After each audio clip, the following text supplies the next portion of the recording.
नमस्कार दोस्तों, मैं हूं आपका दोस्त अरुण पंचारिया।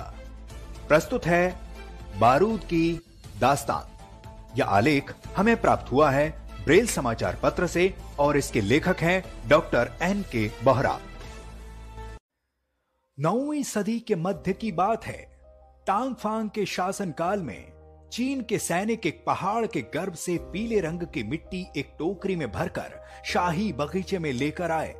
सैनिकों ने इस मिट्टी को उस स्थान पर डाल दिया जहां पहले से कुछ कोयले के कण भी मौजूद थे। उस स्थान पर अगले दिन तेज धूप निकलते ही जोरों का धमाका हुआ तथा शाही बगीचे के पेड़ पौधे आग में जलकर स्वाहा हो गए। वास्तव में वह पीली मिट्टी बारूद थी। यह बारूद पहाड़ की मिट्टी में कैसे आई, यह आज भी रहस्य है।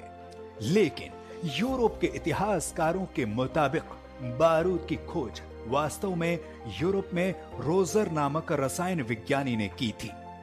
कुछ विद्वानों के मुताबिक माने तो बारूद की शक्तियों का पता 14वीं सदी के मध्य में चला था।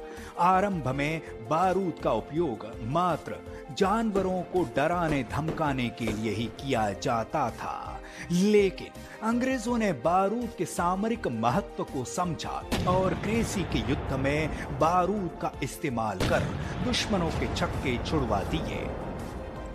भारत में बारूद का इस्तेमाल सबसे पहले 16वीं सदी में मुगल शासकों ने किया था। विशेष उत्सवों में वे इसका उपयोग शाही सवारी के आगे आगे धमाके कर करते थे। मुगलों और अंग्रेजों की ताकत बारूद पर आधारित उनके तोपखाने ही थे। 18वीं सदी के प्रथम चरण में जर्मन वैज्ञानिकों ने बारूद के बारे में अनेक खोजें की। इसी सदी के मध्य में अल्फ्रेड नोबेल ने डायनामाइट का आविष्कार कर बारूद की विस्फोटक क्षमताओं को मनुष्य के सामने रख दिया। 18वीं सदी के अंत में पोटेशियम क्लोरेट की खोज के कारण बारूद अब आतिशबाजी के रूप में भी प्रयोग की जाने लगी। भारत में बारूद का पहला कारखाना ईस्ट इंडिया कंपनी ने ही खोला था।